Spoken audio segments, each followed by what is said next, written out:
അനിൽ ആന്റണിയുടെ സ്ഥാനാർത്ഥി പ്രഖ്യാപനത്തിന് പിന്നാലെ പത്തനംതിട്ടയിൽ ബിജെപിയിൽ പൊട്ടിത്തെറി. അനിൽ ആന്റണിയുടെ സ്ഥാനാർത്ഥിത്വം പിതൃശൂന്യ നടപടിയെന്ന് കർഷക മോർച്ച ജില്ലാ പ്രസിഡന്റിന്റെ പരസ്യ വിമർശനം.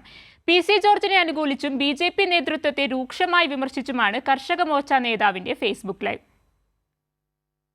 അനിൽ ആന്റണിയുടെ സ്ഥാനാർത്ഥി പ്രഖ്യാപനത്തിന് പിന്നാലെ കടുത്ത അതൃപ്തി പി.സി. ജോർജ് പരസ്യമായി പ്രകടിപ്പിച്ചിരുന്നു.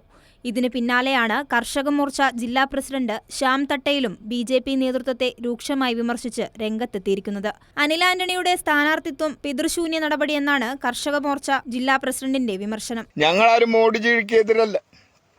ഇവിടെ ആരും മോദിജി ഈ നാടിന്റെ ജനതയുടെ ഭാഗമാണ്. ജനതയ്ക്ക് വേണ്ടി ഈ നാടിനെ ശബ്ദിക്കുന്നവരാണ്. നിങ്ങൾ ആരോടാണ് ഇത് പറയുന്നത്? പിതൃശൂന്യതയാണ് കാണിച്ചത്. പിതൃശൂന്യത. ഈ നാടിന്റെ ജനതയുടെ ശബ്ദം കേൾക്കാതെ ഇവിടെ സ്ഥാനാർത്ഥിയെ നിർത്തിയാൽ 1,00,000 വോട്ട് തയ്ക്കത്തില്ല. 1,00,000 വോട്ട് നിങ്ങൾ എണ്ണി വെച്ചു. നിങ്ങൾ മത്സരിച്ചു നോക്കൂ. ഈ നാട് നിങ്ങൾക്ക് അനുകൂലമല്ല സാർ. ഫേസ്ബുക്കിലൂടെ നേതൃത്വത്തെ കടുത്ത ഭാഷയിൽ വിമർശിച്ച ശ്യാം ബി.ജെ.പി. ജില്ലാ പ്രസിഡന്റിനെ പൊട്ടനെന്നാണ് വിശേഷിപ്പിച്ചിരിക്കുന്നത്. കർഷക മോർച്ച നേതാവിന് അനുകൂലമായി നിരവധി പേരാണ് ഫേസ്ബുക്ക് ലൈവിൽ കമന്റുമായി എത്തിയിരിക്കുന്നത്. അനിൽ ആന്റണിയുടെ സ്ഥാനാർത്ഥിത്വത്തെ ചൊല്ലി ബി.ജെ.പിക്കുള്ളിൽ കടുത്ത ഭിന്നതയാണ് രൂപപ്പെട്ടിരിക്കുന്നത്. ഫേസ്ബുക്ക് പോസ്റ്റിന് പിന്നാലെ കർഷക മോർച്ച നേതാവിനെ ബി.ജെ.പിയിൽ നിന്ന് പുറത്താക്കി. കെ. സുരേന്ദ്രന്റേതാണ് നടപടി. കൈരളി ന്യൂസ്, പത്തനംതിട്ട.